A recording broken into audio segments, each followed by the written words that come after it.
बिहार में प्रॉपर्टी इसलिए महंगा है भाई मेरे कि हम लोग जो बिहारी हैं वो सेविंग में विश्वास करते हैं। हम अपने पैसा को सबसे ज़्यादा भविष्य के लिए सिक्योर करना चाहते हैं। जब देखा कि सरकार अभी कुछ नहीं कर रहा है, उसको बेचना शुरू कर देता है। सरकार से भी पैसा ले लिया और कस्टमर से भी पैसा ले लिया। यहाँ के लोग सोच रहे हैं हम प्लॉट ले लिए, बाबा बुलडोजर लेके आए ढा दिए। न्यूज बन रहा है अरे भैया वो जमीन ऑलरेडी सरकार ले लिया है, उसको किसान बेच रहा है और हमारे बिहार के भाई लोग मेहनत के कमाई को ले जाके वहाँ दे रहे हैं और हम जमीन ले लिए। जमीन वहाँ नहीं लेना है। 30 लाख वाला 3 गो फ्लैट ले लिए तो 30 90 लाख रुपया इन्वेस्ट कीजिए। अब 60,000 चालू और 60,000 में 20,000 खाइए या 40,000 फिर महीना चालू। जमीन हो या फ्लैट हो, आपका बहुत मेहनत का पैसे का जो है, बहुत मेहनत से कमाया हुआ पैसा है। उस पैसे को सही डायरेक्शन में सही लोगों को हाथ में दीजिए ताकि उसका सही ग्रोथ हो। एक बार गलत हाथ में जमीन का पैसा कहने का मतलब कि जो बड़ा अमाउंट है 10 लाख 20 लाख 50 लाख 1 करोड़ चला गया तो फिर वापस लेना उतना ही मुश्किल है जितना मुश्किल शेर के मुंह से उसका निवाला निकालना है। दोस्तों नमस्कार दोस्तों, मैं दीपक कुमार और आप देख रहे हैं एच न्यूज़। दोस्तों अभी हमारे बिहार में रियल एस्टेट का मार्केट काफ़ी ग्रो कर रहा है। चाहे प्रॉपर्टी की बात करें, ज़मीन लेना, ज़मीन खरीदना बेचना, फ्लैट खरीदना बेचना, लेकिन इन सब मामलों में बहुत सारी परेशानियां भी सामने आ रही है। जैसे कि लोग इन्वेस्ट कर रहे हैं, उनके साथ फ्रॉड हो रहा है, स्कैम हो रहा है, बहुत सारी परेशानियां हैं। और कितना फ़ायदा है प्रॉपर्टी में इन्वेस्ट करने का, कितना नुकसान है, और ज़मीन लें तो कैसे लें, किन किन बातों को ध्यान में रखें प्रॉपर्टी खरीदते समय, प्रॉपर्टी में इन्वेस्ट करते समय, तो इन सारी बातों पे चर्चा करेंगे। और हमारे साथ हैं अभी सोनू भाई, जो कि रियल एस्टेट में किंग कहे जाते हैं और लोग इनके ऊपर खूब भरोसा करते हैं, तो इनसे सारी बातों की जानकारियाँ लेंगे। सर भैया बहुत बहुत स्वागत है। पहले कैसे हैं? आपका भी बहुत बहुत स्वागत है भाई हमारे हाउसिंग परिवार में, और बहुत बढ़िया हैं। कैसे हैं और कैसा चल रहा है काम, बताना चाहेंगे दर्शकों को? हमारे पास तो भाई लोगों का इतना प्यार है कि मेरे पास कुछ फ्लैट हो चाहे प्लॉट हो, अगर अभी 10 फ्लैट हमारे पास नया ओपनिंग हुआ था और 8 वो बिक चुका, मात्र 2 बचा हुआ है। सबसे पहले ये बताइए कि अभी जितने भी जो अच्छे पैसे कमा रहे हैं तो वो कुछ ना खरीदे तो, लेकिन सबसे पहले वो ज़मीन खरीदना चाहता है, अगर पैसे है जिसके पास तो ज़मीन कैसे खरीदे और किस पे भरोसा करे? बिहार में तो चर्चा आपका काफ़ी ज़्यादा है, लेकिन आप भी सुनते होंगे कि कई लोगों के साथ बहुत बड़ा स्कैम हो जाता है, फ्रॉड हो जाता है, तो किन सारी बातों पे ध्यान देने चाहिए और ज़मीन लेते समय इसके बारे में कुछ बताएं हमारे दर्शकों को।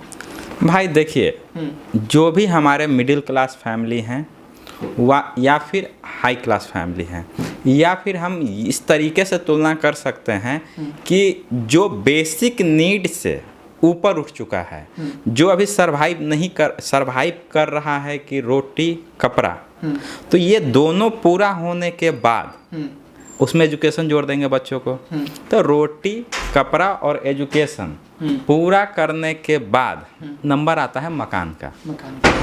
तो हमारा जो भाई लोग हैं वो अगर ये दोनों पूरा कर लिए हैं या फिर उनका इनकम इतना है कि ये दोनों चीज़ पूरा करके सेविंग कर ले रहे हैं, तो वो आगे सोचते हैं मकान या फिर ज़मीन। एक हम लोग का तकिया कलाम है रोटी कपड़ा मकान, लेकिन वो मकान में आज ज़्यादा डिमांड ज़मीन का हो गया है। तो वो लोग जो अपना पैसा सेविंग किए वो चाहते हैं कि हम रियल एस्टेट में इन्वेस्ट करें, लेकिन इतना ज़्यादा इस रियल एस्टेट में लोगों का भरोसा उठ गया है कि हिम्मत ही नहीं होता है। उसी में से एक आपका भाई सोनू भाई जो है, इस जो भरोसा उठा उस भरोसा को कायम रखने के लिए हम लगातार बहुत ही ज़्यादा, जिसको बोलते हैं पारदर्शिता तरीके से कामों का अंजाम देने का, हमने काम को अंजाम देने का काम किया है। अच्छा एक बात बताइए, आप ग्रेटर नोएडा में भी काम करते हैं, दुबई में भी काम करते हैं, बिहार में भी काम कर रहे हैं, तो जो नए कस्टमर हैं वो हाउसिंग वर्ल्ड पर या फिर सोनू भाई पे भरोसा क्यों करें? देखिए, सोनू भाई पे भरोसा करने का कारण यही है कि हमारा ट्रैक रिकॉर्ड जो 2010 से हम 2024 आ गया, तो 14-15 सालों में हम जहाँ भी रहें वहाँ फिक्स रहें और हमने काम लगातार अपने क्लाइंट को सेटिस्फाइड किया है। और ये सेटिस्फाइड का कारण है कि रेफरेंस, जैसे ये जो देख पा रहे हैं भाई हैं, ये डीआईजी ऑफिस में हैं और डीआईजी ऑफिस से जॉब करके वो हमारे यहाँ काफ़ी दिन रिसर्च किए। आप विश्वास नहीं कीजिएगा, इनका आप जाके हमारा हाउसिंग बोर्ड पर इनका वीडियो भी देख सकते हैं। इन्होंने भैया काफ़ी रिसर्च किया हम पे, कब क्या बोल रहे हैं, क्या क्या इनका कहीं जो प्लॉट लिए बाउंड्री हो गया, कस्टमर ले लिया, हम लगातार अपडेट भी करते रहते हैं अपने लोगों को। तो ये पूर्ण संतुष्ट होके इन्होंने प्लॉट लिया। वैसे ही हमारा लोग जो है, हमारे क्लाइंट जिनको हम लोग हाउसिंग परिवार कहते हैं, वो भाई लोग पूरा रिसर्च कर ले, पूरा चेक कर ले, हमसे आके मिले। हमारा आप किसी भी डिपार्टमेंट में है, उस डिपार्टमेंट के हम लोगों से बात कराएंगे जो हमसे लिए हैं, तब तो भरोसा मानना पड़ेगा। अच्छा, कई लोग ऐसे होते हैं जो प्रॉपर्टी डीलर हैं, वो जानकार होते हुए भी स्कैम कर देते हैं। ये बहुत गलत बात है भैया। देखिए, तो इसमें क्राइम भी तो हमारे बिहार में इसी वजह से बहुत ज़्यादा है प्रॉपर्टी को लेके, कि भैया किसी का मेहनत का पैसा आप जो है मार लीजिएगा गलत तरीके से, तो वो आपको भी मार देगा, और इसलिए सबसे ज़्यादा क्राइम है। तो हम हर वो भाई लोग से कहते हैं जो प्रॉपर्टी का काम कर रहे हैं, भैया ईमानदारी से कमाइए, थोड़ा कम कमाइए, लेकिन लंबा दिन तक चलिएगा, और गलत तरीके से काम कीजिएगा तो बहुत जल्दी हो सकता है कि चले जाइएगा। तो जाइए नहीं, दुनिया में रहिए, अच्छे से काम कीजिए। और अच्छा, एक और कन्फ्यूज़न रहता है ज़्यादातर लोगों में कि हम पैसा है हमारे पास, हम ज़मीन खरीदें या फ्लैट खरीदें, इन दोनों चीज़ों में बहुत ज़्यादा कन्फ्यूज़न रहता है। आपका सुझाव क्या है? देखिए, आप सबसे पहले अपना ज़रूरत को समझें। फ्लैट भी एक बढ़िया है और प्लॉट भी बहुत बढ़िया है। फ्लैट उन लोगों को लेना चाहिए जो इंस्टेंट रहना चाहते हैं, उनके पास टाइम नहीं है, और वो गिट्टी, सीमेंट, छड़, बालू, बिजली, तार, ठेकेदार, मिस्त्री, ये सब के पचरा में नहीं पड़ना चाहते हैं, पहला। दूसरा, उनके पास टाइम नहीं है सब पढ़ने के लिए। तीसरा, इंस्टेंट पैसा दिए और इंस्टेंट रहना शुरू कर दें। ये सब जिनका सोच है वो लोग फ्लैट प्रेफर करें।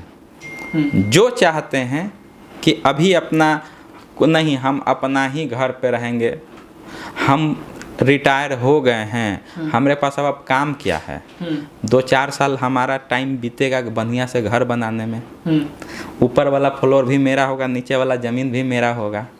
तो ये जो अगर आप सोच रखते हैं तो आप अपना घर बनाइए। इन्वेस्टमेंट के तौर पे ज़मीन ही ज़्यादातर लोग प्रेफर करेंगे, ज़मीन ही अच्छा होगा। अगर आप पटना में इन्वेस्टमेंट करना चाहते हैं तो आपके लिए प्लॉट सुपर है। अगर आप दूसरे स्टेट में करना चाहते हैं, जैसे दिल्ली में, हमारे बिहार के लोग बहुत ज़्यादा दिल्ली में इन्वेस्टर हैं। हमको लगता है कि 50 से 60% प्रॉपर्टी बिहारी का है, दिल्ली और नोएडा और गुड़गांव में।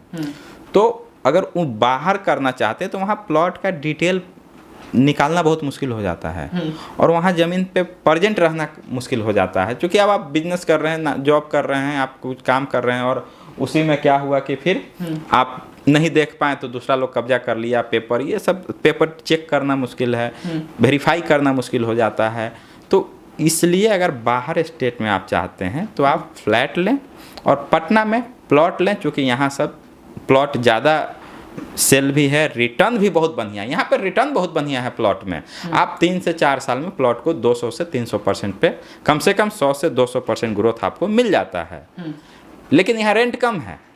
फ्लैट आप अपने रहने के लिए ले रहे हैं तो बहुत सुंदर है, लेकिन आप चाहते हैं कि लेके रेंट लगा दें। हम बहुत, देखिए, ईमानदारी से बात कर रहे हैं भैया, ये नहीं कि हम अपना बात, हम बता रहे हैं कि यहाँ पे 70 लाख में फ्लैट लेंगे, रेंट मिलेगा 7,000 से 10,000। यही एक प्रॉपर्टी अगर आप नोएडा में लेते हैं फ्लैट के रूप में, अभी हमारे पास अवेलेबल है 30 लाख में 2 BHK फ्लैट लीजिए और 18 से 20,000 इमीडिएट रेंट शुरू नोएडा में। आज पैसा दीजिए, आज चाबी लीजिए और आज से अपना रेंट शुरू कीजिए। अच्छा, एक और बात कर रहा था जिक्र यहाँ पे कि बिहार में इतना महंगा क्यों? चाहे प्लॉट की बात करें या फिर फ्लैट की बात करें, बाकी शहरों में तो इतना नहीं है जितना कि बिहार में है। क्या कारण है इसके पीछे? बिहार में प्रॉपर्टी महंगा होने का कारण जो बहुत लोग पूछता है, हम आपको एकदम पूरा डिटेल आप वीडियो को देखिए, चैनल को सब्सक्राइब कीजिए, लोगों को बताइए और इस वीडियो को शेयर कीजिए ताकि लोगों के पास सही नॉलेज पहुंचे। बिल्कुल, हम जो एक्सपीरियंस किए हैं वही बताते हैं। बिहार में प्रॉपर्टी इसलिए महंगा है भाई मेरे कि हम लोग जो बिहारी हैं वो सेविंग में विश्वास करते हैं। हम अपने पैसा को सबसे ज़्यादा भविष्य के लिए सिक्योर करना चाहते हैं और ये हम ही नहीं, हमारे तरीके पूरा लोग करना चाहते हैं। हमारे यहाँ बिहार का जनसंख्या बहुत अच्छा है, बहुत ज़्यादा है। हमारे यहाँ जो भी कमाता है वो खर्च करने का कैपेसिटी उसका बहुत ही कम है। तो जो आप अगर एग्जाम्पल बता रहे हैं दो तरीके से, एक वो लोग हैं जो महीने में 1 लाख रुपया कमा रहे हैं और एक वो लोग हैं जो महीना में 1 करोड़ कमा रहा है, लेकिन दोनों में एक समानता है। अगर जो 1 लाख कमा रहा है वो कितनों बढ़िया से जिएंगे ना, तो मैक्सिमम लोग 100 में 80% लोग हमारे बिहार के भाई लोग, चाहे दिल्ली काम करे, चाहे बम्बई काम करे, चाहे सरकारी नौकरी करे, वो क्या करते हैं कि 25,000 में महीना निपटा देंगे। 75,000 बचाएंगे, 75,000 सेविंग है। चाहे हमारे आर्मी में भाई लोग हैं, जितना तनख्वाह मिला उसका 70% सेविंग है, 25% में वो निपटा देते हैं खर्चा पानी। तो वो जो बचा उसमें हमारा बिहारी भाई लोग, हमारे भाई लोग जो भी हैं वो बहुत ज़्यादा इसलिए सेविंग करते हैं और खर्च नहीं करते हैं कि अपना भविष्य को बचा सके, अपना भविष्य को ऊंचा कर सके, भविष्य अपना जो बच्चे लोग हैं उसको पढ़ाई में काम आए भविष्य में। तो इसका सबसे सटीक देखते हैं कि हम कहाँ अपना इस सेविंग को लगाएं जो बढ़े भी और क्या हो, बढ़ने के साथ में वो सेफ भी रहे। तो उसमें एक ही चीज़ नज़र आता है, वो है रियल एस्टेट। हाँ, और लोग इसमें इन्वेस्ट भी करते हैं। अच्छा, एक और सवाल रहेगा आपसे कि अगर हम मतलब कोई भी इन्वेस्ट करना चाहे प्लॉट में, तो क्या नोएडा उसके लिए सही है या फिर बिहार सही है? दोनों के लिए भविष्य में कौन ज़्यादा बेहतर साबित हो सकता है? अगर आप प्लॉट में इन्वेस्ट करना चाहते हैं, आप 100x में मतलब 100 गुना इंटू करके प्रॉफिट करना चाहते हैं तो पटना के प्रॉपर्टी मतलब प्लॉट में इन्वेस्ट कर दीजिए।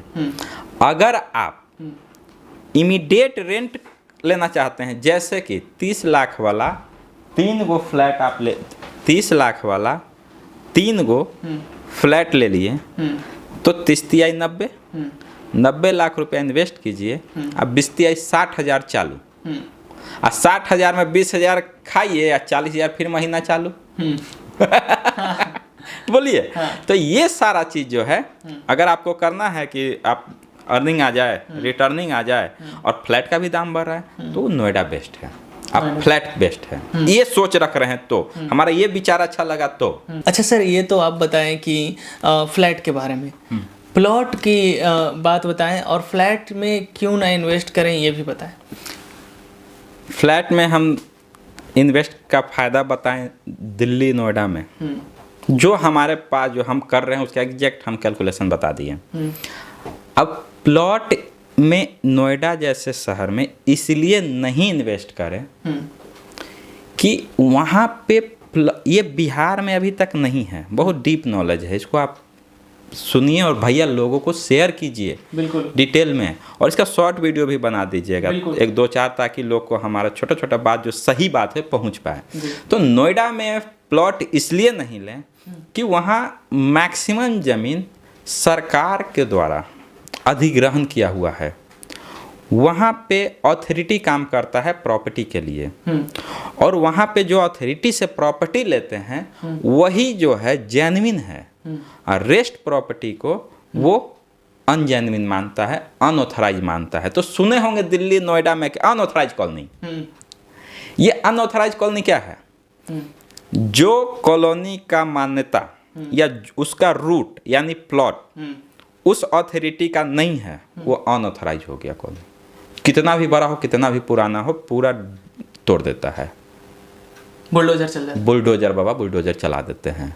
तो इसलिए उसका रूट शॉर्ट में बता देते हैं कि देखिए हमारे जैसे पटना जैसे शहर में अभी ये चीज़ नहीं है कि एक बड़ा area 12 kilometre, 15 kilometre, 30 kilometre. Delhi से ग्रेटर नोएडा 40 से 50 किलोमीटर है।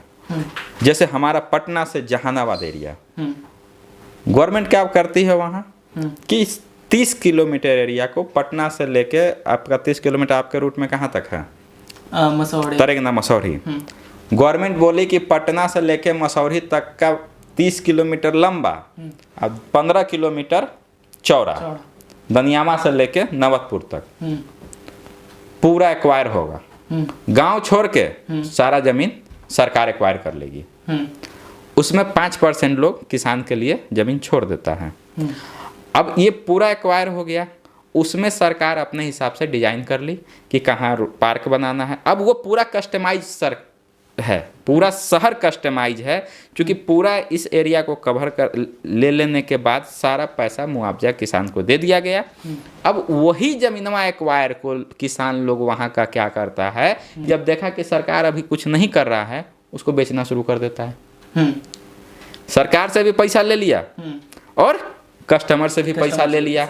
यहाँ के लोग सोच रहे हैं हम प्लॉट ले लिए, उसके बाद सरकार वापस एक्वायर देखा कि अरे ये तो प्लॉट हमारा है, इसमें ये घर बन रहा है, बाउंड्री बन रहा है, बाबा बुलडोजर लेके आए ढा दिए, न्यूज बन रहा है अरे भैया वो जमीन ऑलरेडी सरकार ले लिया है, उसको किसान बेच रहा है और हमारे बिहार के भाई लोग मेहनत के कमाई को ले जाके वहाँ दे रहे हैं और हम जमीन ले लिए। जमीन वहाँ नहीं लेना है, बहुत इसीलिए बोलते हैं कि चूंकि बड़ा बड़ा एरिया एक्वायर है, सरकार उसको प्लान तरीके से बसाता है। अब क्या करता है कि कुछ एरिया रेसिडेंशियल को दे दिया, कुछ एरिया अपार्टमेंट के लिए, रेसिडेंशियल में अपार्टमेंट, कुछ घर के लिए, सबका अलग डिसाइडेड है, पूरा नियम कानून बना हुआ है उसका कि अगर अपार्टमेंट बनेगा तो 30 फ्लोर तक बना सकते हैं, घर बनाना है तो 3 फ्लोर तक बना सकते हैं। ये इंडस्ट्रियल एरिया है, इन्हें इंडस्ट्री ही बसा सकते हैं। यहाँ पे कॉलेज है तो जैसे नॉलेज पार्क नोएडा में, ग्रेटर नोएडा में है, ग्रेटर नॉलेज पार्क 1 2, वहाँ खाली कॉलेज है तो खाली कॉलेज यूनिवर्सिटी है। 10-15 किलोमीटर तक खाली, हमारे भाई लोग जो देख रहे होंगे, गए होंगे तो देखे होंगे, खाली यूनिवर्सिटी है। ये प्लान शहर में ही हो सकता है। अब उसी में क्या होता है कि सरकार है, एक के बार सब तो एक काम नहीं करने लगता है, जो बचा हुआ है उसमें फिर बेचना शुरू कर देता है। तो ये सब स्कैम से, ये सब प्रॉब्लम से बचने के लिए वहाँ प्लॉट नहीं ले, फ्लैट लें। क्लियर है? अब बिहार के लिए क्या है ये बताइए, क्योंकि ज़्यादातर बिहार के भी ऑडियंस हमारे हैं, तो बिहार के लिए क्या बेहतर है प्लॉट और फ्लैट में, और दोनों चीज़ों में क्या क्या सावधानियां बरतनी चाहिए ये बताइए। पटना में ऐसा कोई अथॉरिटी नहीं काम करता है। एक अथॉरिटी है भी बियाडा, लेकिन वो गवर्नमेंट के लिए काम करता है या इंडस्ट्री के लिए, बहुत ही माइनर, जिस लेवल से हमारा स्टेट है उस लेवल में बहुत ही कम मात्रा में काम करती है बियाडा। वही एक्वायर करती है, जैसे बिहटा में एक्वायर किया है, यहाँ भी इस तरीके का स्कैम है। ये बिहटा में बहुत सारा प्लॉट हमारे पास, खुद बियाडा के लोग का स्टेटमेंट है, हम अपना नहीं बोल रहे हैं, हमको नहीं बोलिए, ब्लेम नहीं कर सकते हैं, उनका खुद का स्टेटमेंट है कि सोनू भाई हमसे प्लॉट लिए हैं। वो हम बोले भैया तो आप तो बिहटा में एक्वायर किए हैं, पूरा शहर बसा रहे हैं, वहाँ काहे नहीं लिए? बोले क्या बताया सोनू भाई, हमारा ज़मीन बियाडा का सरकारी ज़मीन पे लोग प्लॉटिंग काट के बेच दिया है। हम लोग अब क्या कर सकते हैं? लिखित कार्रवाई चलते रहता है। अब वो पेपर लेके आ जाता है, खतियान, टेक्निकल जो जानते होंगे, देखिए वो खतियान लेके आ जाता है, रसीद लेके आ जाता है, बोला मेरा ज़मीन है भैया बेच दो। अब सरकार के पास इतना नज़र नहीं है कि वो हर एक पे जाके देखते रहें, प्राइवेट प्रॉपर्टी जैसा। अब जब ज़रूरत होगा तो टूटेगा, कबरेगा, केस होगा। ये सब लफड़ा से बचने के लिए जो फ्री होल्ड प्लॉट है, जहाँ हम बैठे हैं, जैसे हमारा सब काम है, वो फ्री होल्ड है। यहाँ free hold 100% legal verified okay ज़मीन है। फ्री होल्ड में रहती ज़मीन जो क्वालिटी होता है वो सबसे बेस्ट होता है, वैसे ही जैसे 24 कैरेट का गोल्ड होता है। अच्छा, बोलिए। और फ्लैट का क्या है मामला? फ्लैट यहाँ ठीक है, फ्लैट महंगा है। यहाँ फ्लैट हम बताएं ही थोड़ा देर पहले ही कि भैया यहाँ फ्लैट 70 लाख में लीजिएगा तो 7,000 रेंट आएगा, तो लेके क्या कीजिएगा? 20 साल बाद उसका वैल्यूएशन एक तरफ बढ़ेगा तो दूसरी तरफ घटने लगता है। प्लॉट लीजिएगा, आज लीजिएगा तो यहाँ 25 लाख में, और 3 साल बाद हो जाएगा 50 लाख, 6 साल बाद हो जाएगा 1 करोड़। तो ये अच्छा, इसमें कुछ घटता नहीं है। प्लॉट में उसमें क्या है, बिल्डिंग पुराना होगा, मेंटेनेंस बढ़ेगा। एक समय ऐसा आएगा कि बिल्डिंग को 100 साल बाद तोड़ना पड़ेगा। ज़मीन में क्या कीजिएगा, ज़मीन बस बढ़ रहा है, घटता नहीं, इसलिए ज़मीन में इन्वेस्ट कीजिए पटना में। सारी बातों का आप आंसर दिए और लोग, जितने लोग भी देख रहे हैं, उम्मीद है कि आप लोग को समझ में आ भी गया होगा। जो नए कस्टमर आपसे जुड़ना चाहते हैं, हाउसिंग वर्ल्ड से जुड़ना चाहते हैं, वो किस बात को लेकर खास कर भरोसा करके आप पर, सोनू भाई के ऊपर भरोसा करके रहें? क्योंकि सोशल मीडिया पे आपका जब भी वीडियो पोस्ट होता है, रिलीज होता है, तो कमेंट ये भी आता है कि नहीं सोनू भाई बहुत अच्छा कहते हैं कि भरोसा एक होता है ना, अपनापन आपसे लगा हुआ है कस्टमर का। तो उन सब के बारे में बताइए, हमारे कस्टमर जो नए आपसे जुड़ना चाहते हैं और आपसे ही लें, क्योंकि ज़्यादा बेहतर होता है और कई लोगों को रिजल्ट भी मिला है, वीडियो के माध्यम से लोग देखते भी होंगे सोशल मीडिया पे। हम 2-3 बात बता देते हैं शॉर्ट में। हम 2010 में जिसको 2 लाख रुपये ज़मीन बेचे, आज उससे 22 से 25 लाख रुपये खरीदे हैं। अच्छा, 2 लाख का ज़मीन अगर 22 लाख रुपया हो गया तो 11 दूना 22, 1100% का ग्रोथ है ना भैया। अगर आप 2 लाख रुपया लगाएं, आप 22 लाख रुपया पाएं, तब बताइए कि कितना % का ग्रोथ है। बिल्कुल। तो अच्छा, खाली बोलते नहीं है, बहुत जगह मार्केट में होता है, अरे इतना रेट चल रहा है, जब बेचने जाइएगा तो ना भी ऐसे। हमारे पास लोग खरीद भी रहा है, बेच भी रहा है। कल का हमारा वीडियो जाके देख लीजिएगा, उसमें हम जो कस्टमर का वापस ज़मीन खरीदे हैं और फिर उनको हम बेचे हैं, और दोनों का साक्षात्कार वीडियो बनाए हैं। आप हमारा channel housing world Patna search मार के जाके रिसर्च कीजिए, रिव्यू वीडियो क्या बोल रहा है मेरा कस्टमर मेरे बारे में, हमारा जो है प्रोसेस क्या है, अभी कौन सा प्लॉट खाली, तो डिटेल देखिए। बिल्कुल, ज़्यादा समय भी नहीं लेंगे आपका। हमारे साथ एच न्यूज़ में जुड़ने के लिए आपका धन्यवाद। अंततः आप कुछ कहना चाहेंगे दर्शकों को? ज़मीन हो या फ्लैट हो, आपका बहुत मेहनत का पैसे का जो है, बहुत मेहनत से कमाया हुआ पैसा है, उस पैसे को सही डायरेक्शन में सही लोगों को हाथ में दीजिए ताकि उसका सही ग्रोथ हो। एक बार गलत हाथ में ज़मीन का पैसा, ज़मीन का पैसा कहने का मतलब कि जो बड़ा अमाउंट है 10 लाख 20 लाख 50 लाख 1 करोड़ चला गया, तो फिर वापस लेना उतना ही मुश्किल है जितना मुश्किल शेर के मुंह से उसका निवाला निकालना है दोस्त। बिल्कुल। आपका समय जाएगा, आप केस करेंगे या तो खुद लड़ेंगे तो आपका एनर्जी जाएगा, आपका आप पे रिस्क है। केस कीजिएगा तो आपका समय जाएगा, पैसा बर्बाद होगा और मेंटली हरासमेंट होगा भैया। इसीलिए सही लोग के पास सही ज़मीन लीजिए, सही पैसा दीजिए और अपना ज़मीन का मालिक बनिए। सेफ खेलिए, सिक्योर खेलिए। इसके लिए आपका भाई सोनू भाई हमेशा है और आगे रहेगा। बिल्कुल, एच न्यूज़ के साथ जुड़ने के लिए आपका धन्यवाद। तो दोस्तों, अभी हमारे साथ सोनू भाई थे, जो कि उम्मीद है कि आपको सारी बात समझ में आ गया होगा। हर मुद्दे पे चर्चा किए। तो अगर आप भी ज़मीन लेना चाहते हैं, फ्लैट लेना चाहते हैं और अगर प्रॉपर्टी में इन्वेस्ट करना चाहते हैं, इच्छुक हैं इसके लिए, चाहे बिहार हो, दुबई हो या फिर ग्रेटर नोएडा हो, कहीं भी, तो हाउसिंग वर्ल्ड से जुड़िए। और इनका ऑफिशियल चैनल भी है हाउसिंग वर्ल्ड पटना, यूट्यूब पर जाकर आप सर्च कर सकते हैं, सारी जानकारियाँ मिल जाएगी। बाकी नीचे नंबर दिया गया है, नंबर पे कॉल करके आप ज्वाइन कर सकते हैं। इनकी टीम आपसे बात करेगी और मिल लेंगे। बाकी सारी जानकारियाँ तो आपको मिल ही गई है और इस वीडियो को शेयर कर दीजिएगा ताकि और लोग भी जागरूक हो सकें, क्योंकि इन सब मामलों में आप भी देखे होंगे कि कहीं ना कहीं बहुत ज़्यादा फ्रॉड भी होता है। तो फ्रॉड लोगों से दूर रहिए और जैसा कि भरोसा दिलाया सर ने, तो हाउसिंग वर्ल्ड एक बार ज़रूर आएँ और आप भी अपने ज़मीन का मालिक बने, अपने घर का मालिक बने। वीडियो देखने के लिए आपका बहुत बहुत धन्यवाद।